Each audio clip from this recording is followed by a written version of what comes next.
Bienvenue à Ose ton monde.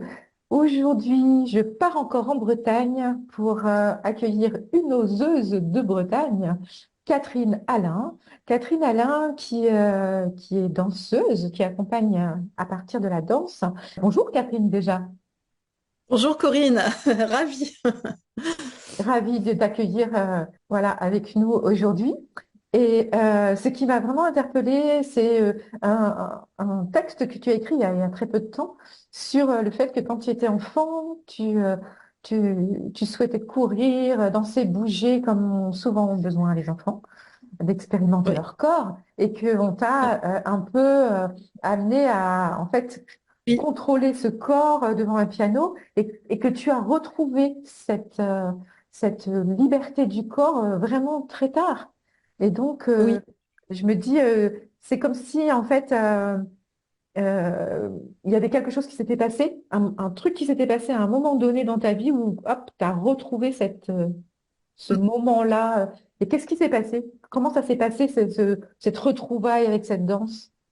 Oui, donc j'ai rencontré des personnes qui étaient sensibilisées à la danse et alors que je n'étais pas du tout dans ce milieu puisque moi j'étais kinésiologue, coach de vie, thérapeute et je recevais les gens en cabinet, je faisais quelques formations, j'étais pas du tout dans l'aspect danse. Je n'y pensais plus en fait depuis que j'étais petite. C'était partie de ma vie, ça faisait plus partie de ma vie.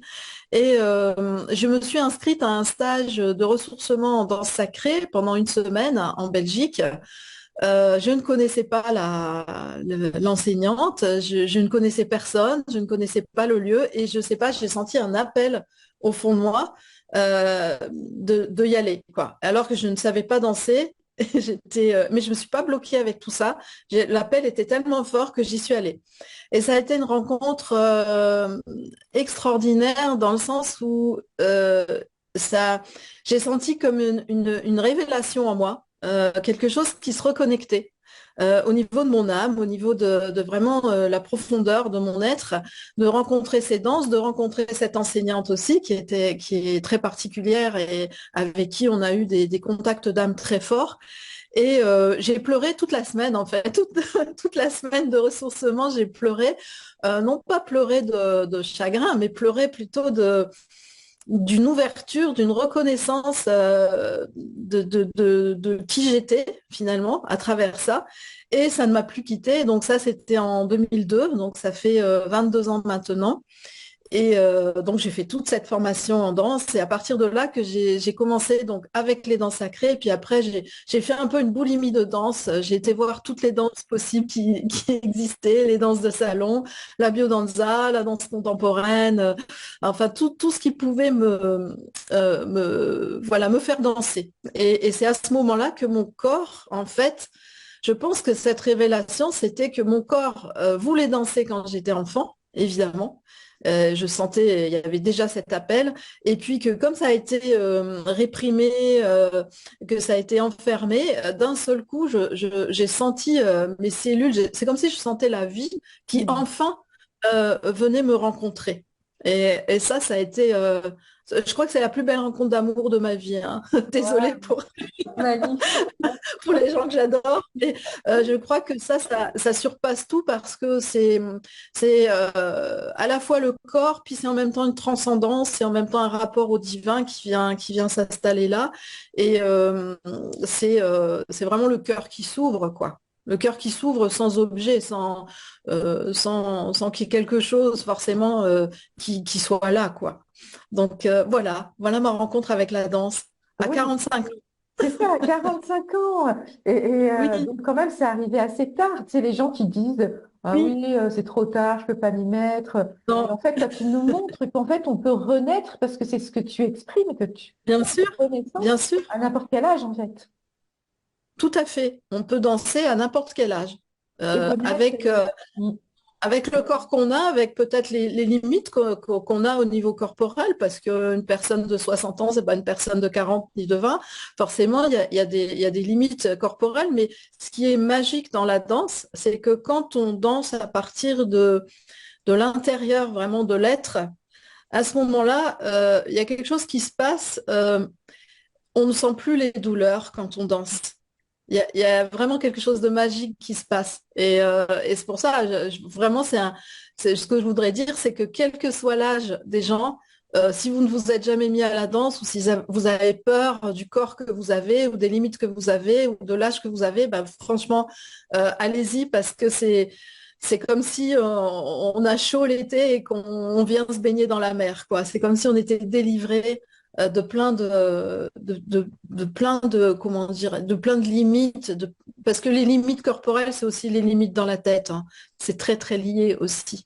Donc c'est vraiment moi je l'ai vécu comme une c'était pas une délivrance, c'était une vraiment la vie qui rentrait, la vie qui renaissait en moi, vraiment dans toutes les cellules. Ce que j'entends, alors tu vas me dire si c'est juste, hein. Ce que j'entends Oui. à travers ce que tu dis, c'est que en découvrant et en entrant pleinement dans ton corps, tout à coup, tu acceptais l'incarnation, la matière, tu l'épousais totalement. Et Eh que ben tout oui, a il y a quelque changé dans chose le de corps. ça. Mm. Voilà, il y a quelque chose de ça. Parce que moi, j'ai découvert les danses sacrées, donc il y avait le côté spirituel, mais en même temps, on travaillait beaucoup l'ancrage, etc. Donc, on peut pas. En fait, les danses sacrées, il y a un symbole que j'aime beaucoup, c'est la croix. Et la croix représente l'axe vertical, donc de la terre vers le ciel, du ciel vers la terre, c'est-à-dire qui nous relie à plus grand que nous.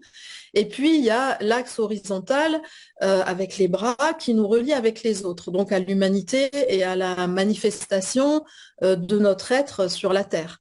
Mm. Et ces deux axes se croisent au niveau du cœur. Donc, Mm. c'est pas un hasard non plus. Donc, ça veut dire que si je suis dans mon cœur, je suis au centre de ces deux axes et je suis à ma place. Donc oui, il y a cette incarnation qui est là, qui revient, il y a le cœur qui s'ouvre, il y a les autres, donc là, tout ce qui est l'aspect relationnel que j'aime beaucoup travailler dans la danse, que j'aime beaucoup transmettre, amener les personnes à pacifier leurs relations et à être bien dans leurs relations et bien dans leur relation à elles-mêmes déjà. Et puis il y a cet aspect aussi de reliance au divin. Donc, il y avait tout là-dedans. Et après, j'ai travaillé les axes, les différents axes plus profondément dans mes recherches personnelles à travers d'autres danses, d'autres types de danses.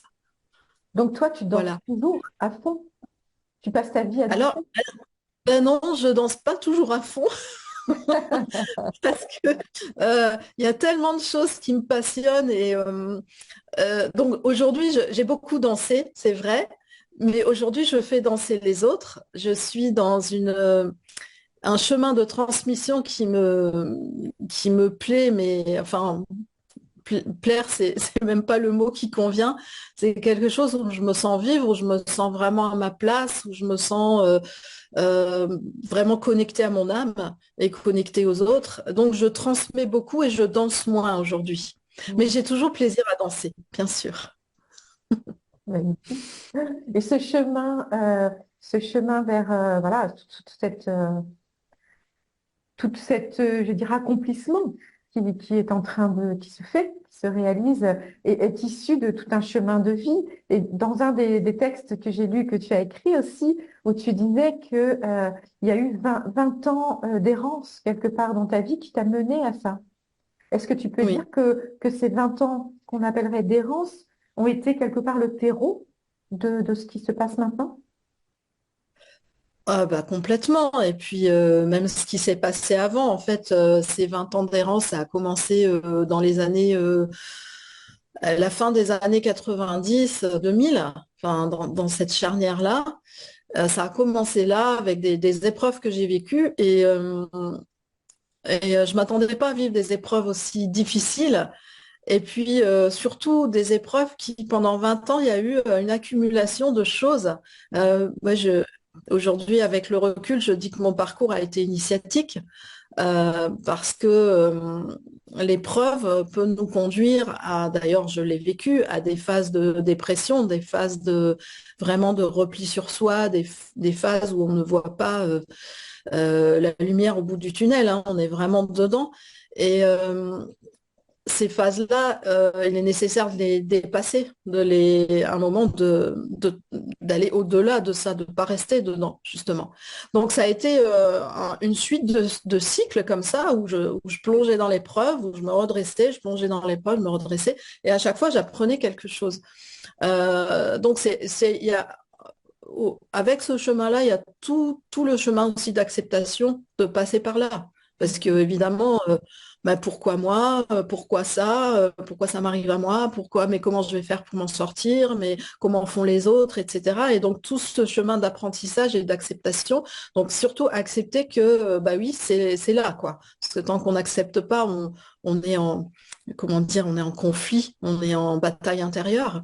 À partir du moment où on accepte, voilà, on va pouvoir travailler avec cette matière qui nous est donnée. C'est comme je dirais un creuset alchimique, hein.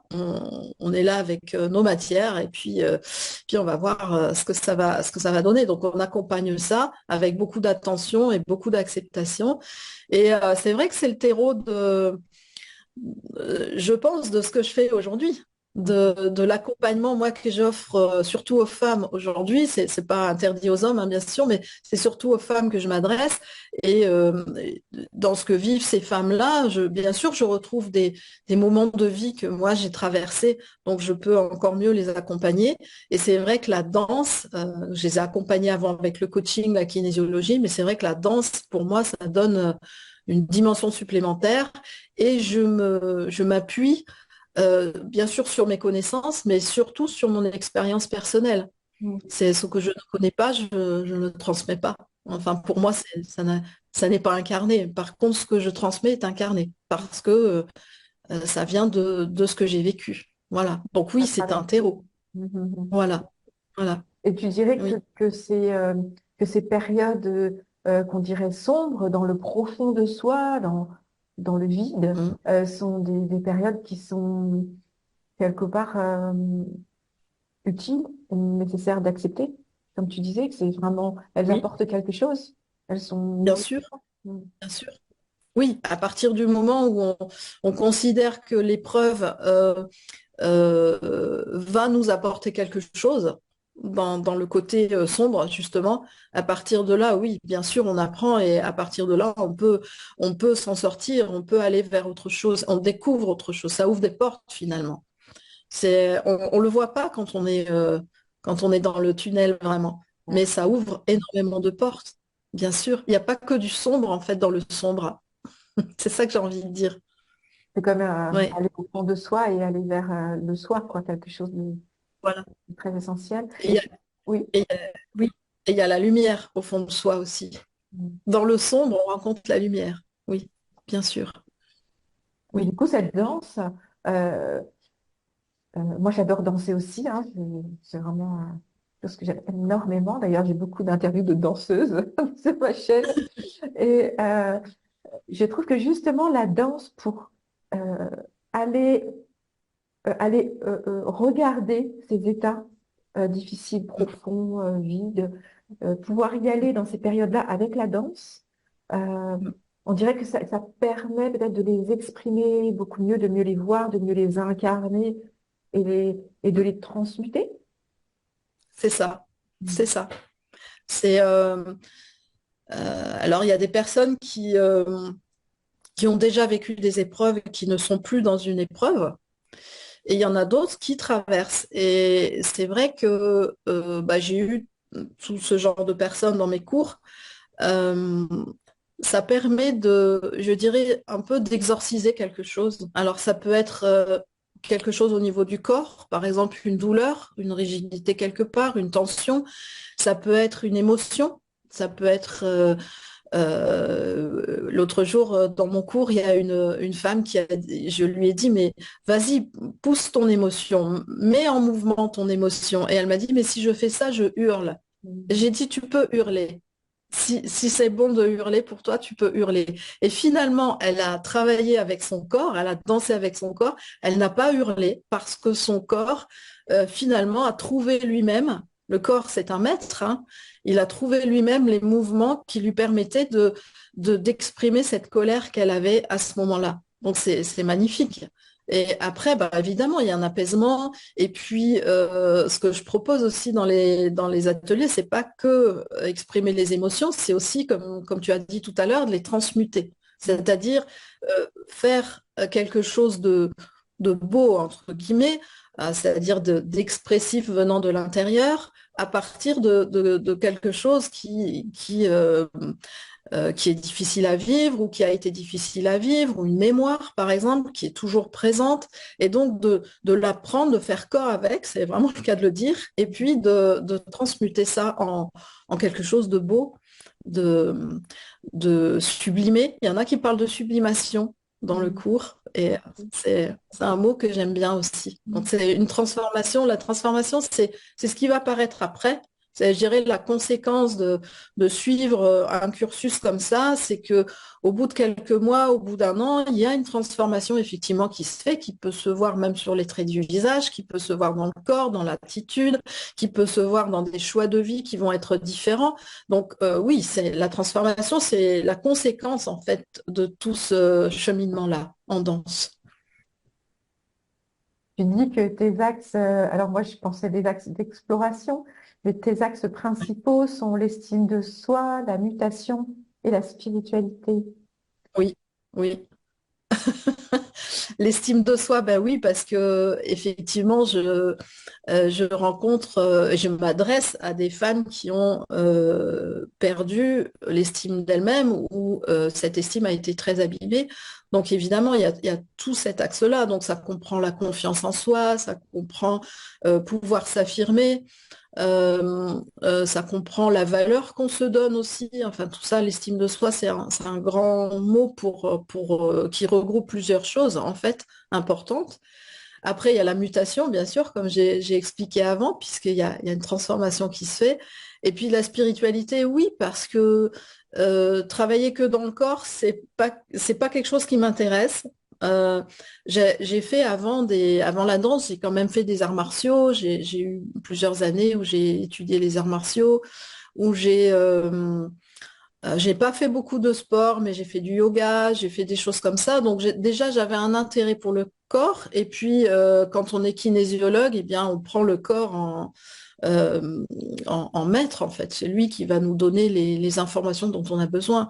Donc, les choses qui ne sont que corporelles ne m'intéressent pas. J'ai toujours besoin de ce lien avec soit l'inconscient, soit la part divine, l'âme, l'être, etc. C'est pas juste si on fait un mouvement, si je lève le bras, je peux lever le bras, hein, tout le monde, bon, voilà, je dis lever le bras, et si je lève le bras à partir de mon cœur, là, ça va être un autre mouvement. Ça va être un mouvement qui va être habité. Donc, la spiritualité, pour moi, elle est là, elle est dans cette conscience qu'on a de soi au niveau du cœur, du corps, des cellules, et puis partir de là dans le mouvement. Et là, ça devient quelque chose de spirituel. Ça peut devenir beau d'ailleurs, parce que fabriquer de la beauté à travers des mouvements travaillés, tout le monde peut le faire. Il y a des choses sensationnelles. Mais si on habite en plus ça avec ce qui est là à l'intérieur, là, ça devient beau d'une autre façon. Voilà. C'est pour ça que moi, mes danseuses, c'est des femmes parfois qui n'ont pas dansé, hein, qui ont été comme moi, euh, ou qui ont dansé très peu, ou qui ont fait un type de danse, mais pas d'autres, qui ne connaissent pas vraiment. Et je leur apprends la danse à partir d'elles-mêmes, à partir du cœur, vraiment, ou du ventre. Ça peut aussi être du ventre à Mhm. tout ce qui est d'une aubaine du bassin, du périnée, de la base, voilà. Et comment est-ce qu'on danse à partir du bassin? Voilà, c'est toutes ces choses-là, et du coup, ça transforme forcément le mouvement. Et Mhm. quelqu'un qui n'a pas appris des mouvements dans des styles de danse où on a vraiment des mouvements particuliers, des codages, en fait, arrive très bien à faire quelque chose de magnifique. Ça, Mhm. c'est sûr. Et on travaille beaucoup dans la lenteur aussi. Il y a beaucoup de choses qui se font dans la lenteur pour justement amener la personne à être vraiment très présente, la plus présente possible à l'intérieur, avant même de bouger quoi que ce soit. Mm. que tu dis en fait dans tes principes, enfin, c'est pas des principes, des axes principaux. Oui, Euh, c'est vrai que moi j'aurais presque envie d'y rajouter l'histoire de l'incarnation, comme je disais tout à l'heure, enfin, ce qui ressort de ce que tu exprimes, en tout cas, ce qui me touche beaucoup, c'est vraiment cette approche d'aimer, et d'être vraiment en lien tellement fort avec ce qui se passe dans le corps c'est que ça. ça en devient l'outil de révélation de la vie. Il y a quelque chose de très fort dans l'incarnation, en fait, hein. Parce que voilà, on parle de spiritualité, d'estime de soi, tout ça, et tout ça ramené dans l'intérieur et qui Voilà, semble, voilà, peut émerger. Ouais, tout rayonner. C'est magnifique. Mm. à fait. Oui, Et c'est comme ça que je le vois. Ouais, comme ça que je transmets, oui. bah, en tout cas, c'est ce qui émerge de ce que tu dis, je trouve. Et tu parlais essentiellement d'accueillir les femmes. Oui. Et qu'est-ce qui fait que tu fais ce choix? Parce que tu es une femme, toi? Ou... Non, pas du tout. Pas du tout. C'est en fait, j'ai transmis beaucoup ce que j'ai appris et je crée aussi moi-même des chorégraphies, je crée aussi des stages maintenant. Donc j'ai transmis à tout le monde, hommes, femmes, tous âges, tous horizons, etc. Et puis il y a quelques années, euh, ça me fait tousser, le corps qui dit, Mhm. c'est extraordinaire, hein. Mhm. Le dire encore aussi en public. Il y a quelques années, j'ai vécu une épreuve de violence avec le conjoint que j'avais à l'époque, très très dur. Et donc j'avais déjà un certain âge et je n'avais jamais vécu ça. Donc j'ai découvert ça à travers cette épreuve-là. Donc j'ai fait tout le circuit juridique, médical, etc.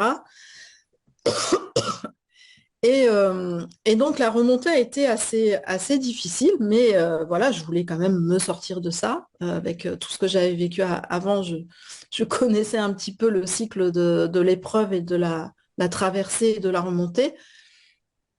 Et puis, il y a un an, je suis allée à une conférence qui était donnée par une association qui en fait s'occupait des femmes qui avaient été victimes de violences. Je savais pas trop le thème de la conférence, j'y allais un peu pour sortir en fait, c'était juste pour sortir. Et j'arrive là, et là, pendant la conférence, m'est venu énormément d'images, de scènes de danse, et je me suis dit, mais faut que je mette ce qu'elles sont en train de dire, ces femmes-là, qui étaient très forts, faut que je le mette en danse.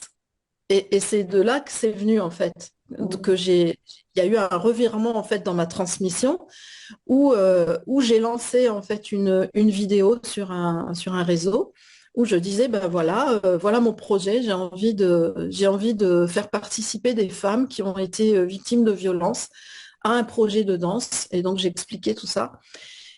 Et voilà, il y a eu plein d'appels, j'ai eu des appels et alors c'est positif et en même temps c'est un revers, c'est-à-dire que positif parce que mon message a attiré justement ce genre de personnes qui ont vraiment été intéressées à faire cette démarche parce que c'est une démarche de danse mais c'est une démarche thérapeutique en même temps, hein.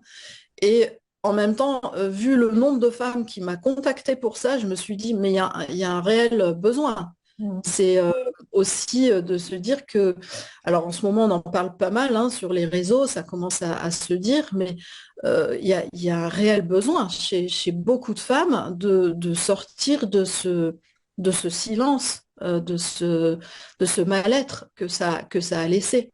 Donc ce revirement, il est récent, ça fait un an. Et D'accord. donc j'ai appelé ma nouvelle compagnie, je l'ai appelée Mute et Ose. Donc, mute pour la mutation et ose pour ose, voilà, être toi, ose te montrer. Et on fait un spectacle, donc en fin d'année, là, ça sera au mois de juin, ça sera le premier spectacle qu'on va faire.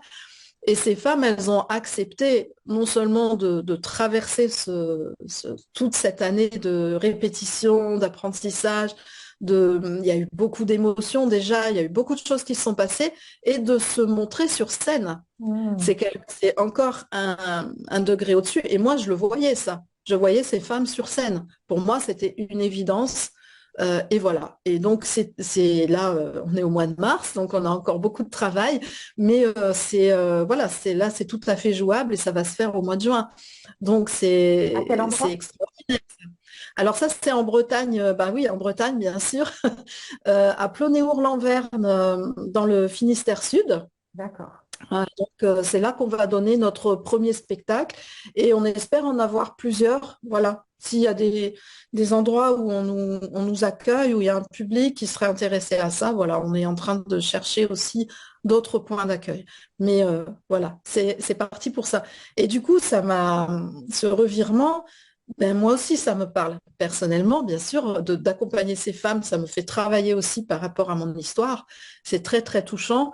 Et euh, ça, ça me donne envie d'accompagner des femmes dans cette thématique-là, mais peut-être pas pour un spectacle, peut-être juste entre nous, à 4 ou 5 femmes, ou peut-être plus, mais voilà, ça me donne envie de faire des petites incursions comme ça pour aider bah, celles qui auront envie de faire ce parcours. Voilà.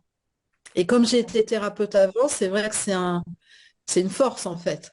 J'arrive pas comme ça, juste dans la danse, à dire allez, on va mettre en danse. Non, il y a tout un parcours aussi thérapeutique derrière qui est vraiment une force donc d'accompagnement aussi là-dedans. C'est précieux aussi ça. Et mon expérience personnelle. Bien Voilà. sûr. Et puis justement, peut-être cet état de thérapeute, enfin, c'est un état, mais en tout cas, cette habilité, habilité Mm. à être thérapeute permet aussi une certaine écoute. En fait, c'est C'est cette ça. écoute du corps de l'autre, de ce qui en émane, qui te permet d'aller plus loin, de Et t'accompagner oui, profondément. cette écoute, elle est importante parce que je vais faire des propositions en danse, bien sûr. Je fais des propositions, je propose des musiques, je propose des qualités de mouvement, etc. Mais j'écoute et je regarde les femmes qui dansent et à partir de ce qu'elles font, qu'elles sont capables de faire ou pas, à ce moment-là, je module un peu tout ça. Donc c'est un spectacle qui est créé par elles finalement. C'est Mhm. elles qui vont créer le spectacle. Moi, j'ai ma trame de départ, mais je ne sais pas ce que ça va donner. Donc c'est elles qui construisent tout ça au fur et à mesure. Et je vois au bout de là, 5 mois maintenant, comment ça a évolué pour certaines. Enfin, c'est extraordinaire. Elles sont plus pareilles, quoi. Donc ça, c'est... Et toi, donc, tu as toujours osé dans ta vie, tu as toujours osé comme ça Oui, plonger dans ce qui est et en faire quelque chose de magnifique. oui, parce que c'est pas quelque chose qui me pose problème. Alors, je dis pas que j'ai pas peur, hein, quand j'ose quelque chose de nouveau, ou quand j'ose rencontrer quelqu'un, ou quand j'ose parler de certaines choses. J'ai fait beaucoup de conférences, mais moi, j'étais une petite fille qui était très timide et qui se cachait sous le bureau de la maîtresse, mais ça, c'est vrai. Et puis, j'ai fait des conférences, j'ai réussi à faire des conférences. Alors oui, j'ose faire des choses parce que c'est pas mon ego qui ose, c'est plus loin que ça, c'est vraiment plus profond que ça, je dirais que c'est mon âme ou mon être qui veut quelque chose à un moment donné, mais c'est pas de l'ego, c'est, c'est comme une impulsion à dire, bon, là, faut que j'aille là, il faut que je rencontre cette personne, ou faut que je monte ce spectacle. Voilà, c'est pas, j'en tire rien, même pas financièrement, ou voilà, c'est pas ça. C'est vraiment quelque chose qui est un appel à l'intérieur et c'est Mhm. comme ça que j'ose les choses dans ma vie. Et quand je veux quelque chose, oui, je l'ai. Et c'est pas des histoires de, comme tout le monde, parfois les finances sont pas là, parfois c'est le corps qui est pas là, c'est la santé, parfois c'est autre chose. Et rien ne m'arrête là-dedans parce que je me dis, si c'est l'âme qui envoie un message aussi fort, euh, ça ne peut qu'aboutir. Alors, je dis pas que j'ai toujours eu des réussites, hein, c'est pas ça, parce que oser, c'est aussi euh, euh, accepter, enfin accepter, c'est pas tellement le mot, mais accepter que parfois la réponse de l'univers ou la réponse du monde ne sera pas celle qu'on avait peut-être espérée. Ça sera peut-être autre chose, ou ça sera peut-être un obstacle qui va nous faire grandir, ou qu'on va devoir, voilà, qu'on va devoir dépasser, etc. Donc c'est pas toujours parce que j'ose, voilà, oh le monde est beau et va me renvoyer tout ce qui est merveilleux. C'est pas ça. C'est oser, ça veut dire je vais à la rencontre de moi-même finalement dans le monde en osant quelque chose et arrivera ce qui arrivera. Mais c'est super parce que l'important c'est d'évoluer en fait. L'important c'est que la conscience évolue, que la conscience grandisse, que l'être puisse se développer, que le potentiel puisse enfin émerger, s'épanouir, voilà, du mieux qu'il peut. Et effectivement, on peut rencontrer parfois des personnes qui ne sont pas forcément les bonnes personnes ou un obstacle ou quelque chose qu'on se dit, ah mais ça, je voudrais vraiment le faire. Et là, il y a l'ego qui vient, ah oui, mais ça, il faut que tu réussisses. Et non, c'est j'ose parce que je sens l'appel et je fais face à ce qui arrive. Voilà, c'est ça un peu le. Donc oui, je suis quelqu'un qui ose, qui a toujours osé, qui a transgressé parfois aussi. Voilà, oui. C'est Parce possible de te que, demander ton âge? comment? C'est possible de te demander ton âge? Mon âge, je vais avoir 67 ans, je ne le cache pas. D'accord. Et comment Voilà. tu te sens du haut de ces Ben, 67 ans? Comment tu te sens dedans? alors, mon corps, il a quelques faiblesses quand même, hein. C'est au niveau des. Comme j'ai été très contenue quand j'étais petite, qu'on m'empêchait de faire des choses, qu'on m'obligeait à faire d'autres choses, comme beaucoup, hein, je pense beaucoup ont vécu ça. Mon corps s'est rigidifié avec les positions, avec les émotions aussi qui se sont cristallisées. Donc, bien sûr, j'ai fait tout un travail sur moi, mais il me reste encore quelques douleurs. Donc, mon corps peut être douloureux, mais dans la danse, il oublie sa douleur. Donc, ça, c'est super. Et puis, aux autres niveaux, je suis super bien, quoi. Je suis top. Je suis top niveau. Voilà. Je me sens à ma place. Je me sens heureuse de proposer ce que je propose. Je me sens heureuse quand je peux aider quelqu'un et que quelqu'un puisse faire des choix qui sont plus judicieux dans sa vie. Et voilà, et je suis vraiment heureuse de faire ce parcours. Oui. Et c'est pas rose dans tous les secteurs de ma vie, hein. Bon, je vais pas raconter ma vie, mais c'est pas rose dans tous les secteurs de ma vie. Mais l'important, c'est l'état intérieur, en fait, qu'on essaye au jour le jour de maintenir voilà, dans une certaine paix, dans une certaine sérénité, et de faire des choses qui plaisent finalement. Parce que si on fait des choses qui plaisent pas, moi, quelque chose qui me plaît pas, je le fais pas, hein. Hmm, c'est C'est clair. un peu Qui ça, te hein. nourrissent. Hmm. Voilà, des choses qui me plaisent, qui me nourrissent, j'essaye de faire, ben, voilà, peut-être pas tout, mais voilà, que mon quotidien soit vraiment rempli de ces choses-là. Mais les choses qui me plaisent pas, alors les contraintes, il y en a toujours, donc voilà. Mais le reste, non, j'irai pas dans une direction qui ne me plaît pas. Hmm. Non, non, non. Ok, ben, en tout cas, magnifique, magnifique de te rencontrer dans ce cadre-là. Voilà, où il y a vraiment, comme je disais au début, un peu en aparté, qu'il y a vraiment le nectar de qui tu es, quelque part, que tu viens nous livrer en quelques minutes. Je te remercie vraiment pour ça, voilà, Merci beaucoup. d'avoir accepté voilà, de te livrer. Et puis au plaisir de te rencontrer en vrai. Moi, je viens de temps en temps en Bretagne. Je Ah ben serais oui, ravie. avec grand plaisir. Oui. As-tu quelque chose à ajouter, Catherine?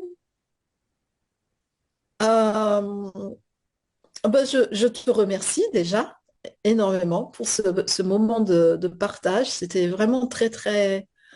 Ça challenge aussi un petit peu, quoi, les questions que tu poses. C'est sympa. Et puis, ben, je remercie tous les gens qui seront à l'écoute de cette vidéo sur le réseau, voilà, qu'ils choisiront. Et je suis ben, prête à voilà, rencontrer toutes les femmes qui ont envie de venir vers moi, soit pour discuter, soit pour danser, soit voilà. Très bien. Eh bien, écoute, en tout cas, on mettra tes coordonnées sous la vidéo. Donc, tout le monde D'accord. pourra te joindre comme il le souhaite. Merci, Catherine. Merci Corinne. À bientôt. À une prochaine.